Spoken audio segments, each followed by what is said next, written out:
Samuel Leeds here, and I'm going to be taking a lot of questions down the line. In fact, one of the things I'm thinking of doing on this channel is actually giving people an opportunity to ring up and speak to me live, and I'll give you a little bit of coaching and answer your questions on the spot specifically for you. So if that sounds like a good idea and you'd like to do that, then please just give this video a comment with your questions. Also give me a thumbs up, that would be fantastic. And I'm gonna hit you with the question that someone asked me just yesterday, so stay tuned for that.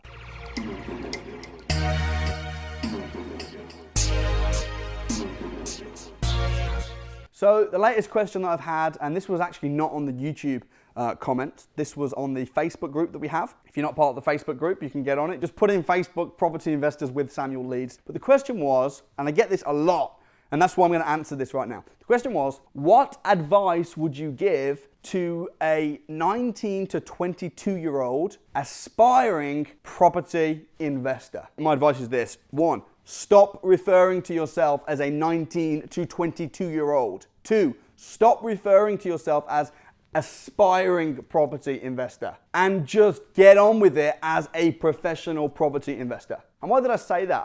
I feel like there's a lot of people and they label themselves and put themselves in boxes, which makes it more difficult for them. So rather than saying, oh, I'm a 20, I don't care you're 22. Like, that's not relevant. What you're actually saying in saying that is saying, oh, it's difficult for me because I'm young. It's not difficult for you because you're young. And the word aspiring, oh, I'm an aspiring property investor. What that's saying is it's saying, I'm not a property investor. If you're going around saying, I'm not a property investor, oh, and I'm young, you're basically just dooming yourself. Instead, what you need to do is you need to say, oh, I'm a property investor. Not, I'm 22. Not, I'm aspiring. It's a mentality thing. Like when I started out, I was super young. When I went to my first property networking event, I was 17 and I did my first deal that year. I didn't go and say, I'm 17. I went and said, I'm a property investor. I didn't say I'm aspiring. So just get on with it and do it. That's kind of my advice. So that's certainly what not to do. What to do, well, I've done a video called 7 Steps for Property Beginners. I'd recommend checking that out just above my head. If you've got questions, pop them below.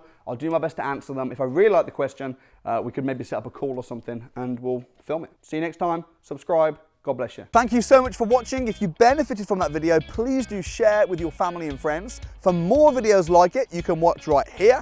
And if you'd like to spend 2 days with me at the Property Investors Crash Course, watch this video, see what happens. But whatever you do, don't forget to subscribe right here, and I'll see you next time.